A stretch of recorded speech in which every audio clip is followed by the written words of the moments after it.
I came down as a representative of the People's Organization for Progress to express our solidarity with the students here at Princeton University who are protesting for 21st century divestment. Remember, what we did happen in the 20th century, divest from the racist apartheid regime of South Africa.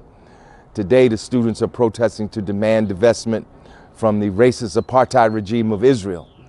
My name is Lawrence Hamm. I'm chairman of the People's Organization for Progress, a grassroots organization that works for racial, social, economic justice and peace. I'm here at Princeton University today because I was a student here at Princeton University from 1974. Actually, from 1974 to 1980, I graduated undergraduate school in 1978, did 2 years of graduate work after that.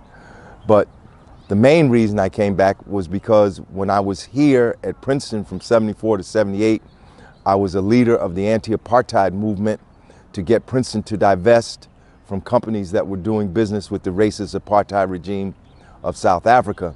I returned today to express support to the students here at Princeton University who are trying to get Princeton to divest from the racist regime in Israel and to call for a permanent and immediate ceasefire in the war in Gaza, and to get Princeton to divest from companies that are doing business with the racist Israel apartheid regime. And it's just, you know, it's ironic that I'm standing right here in front of the building that we took over in 1978. 210 of us took over Nassau Hall for 2 days to pressure Princeton to divest. And we were partially successful because Princeton did divest from several companies doing business with South Africa. That was the high point of a year of protests that included 66 consecutive days of protest picketing Nassau Hall, the other side of Nassau Hall here, from February 1st until about the end of April 1978. But after the takeover, the 210 of us that were in the takeover, we had to go on administrative trial, and we were charged with certain violations because of the takeover. But for the most part, they did not find us guilty because we had so much support. So what you guys are doing reminds me so much. What you guys are doing reminds me so much of what we did in 1978.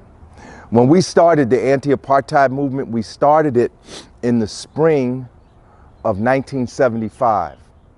And our first goal wasn't even divestment. At that time, there was a worldwide movement to get people to stop buying the Krugerrand, which was South Africa's gold coin.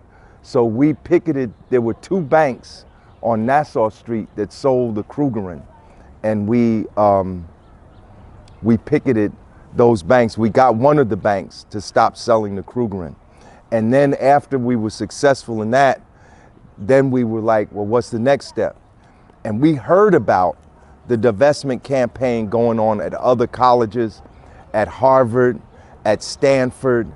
And so that was when we picked up on that theme and we began to demand divestment. When we started the movement in 1975, we brought representatives of the African Liberation Movement, the South African Liberation Movement, to Princeton. Actually, the first one that came was representatives from the Pan-Africanist Congress of Azania, that was the name of it, the PAC. So we brought PAC representatives and we brought ANC representatives. Then for a couple of years, you know, we would get, 100, 150, sometimes 200 people out to the demonstrations, but the demonstrations were intermittent. They were not consistent. So by 1978, we said we have to pick it up, the activity. And that's when we decided that we were going to picket daily. We were going to have daily pickets of Nassau Hall. And we started on February 1st, 1978. We picketed for 66 consecutive days. And it culminated on April 14th, 1978, it culminated in the takeover of Nassau Hall. And what happened, there were like 210 of us inside. And you know, when we were having these discussions with the students, we were having meetings in the dormitories. You know, a lot of students said, well, we support you, but I can't go in because my parents said if I get thrown out of school, they're not gonna support me. So we said, okay, look, those who can go in, go in. Those who can't go in, support us outside. So there were like 400 people outside, and there were like 210 of us inside until you couldn't see it on the picture, but when we came out, there were huge numbers of people here. And then people were like in all the dining halls and cafeterias, they were making food for us. They were sending up blankets for us, because, you know, and they stayed up all night because we had read about how the police came like after midnight at Harvard and took the students at Harvard, took them out of their building. So people stayed up and guarded us. And when it was time to leave, we had a very intense debate because there were some people that wanted to stay.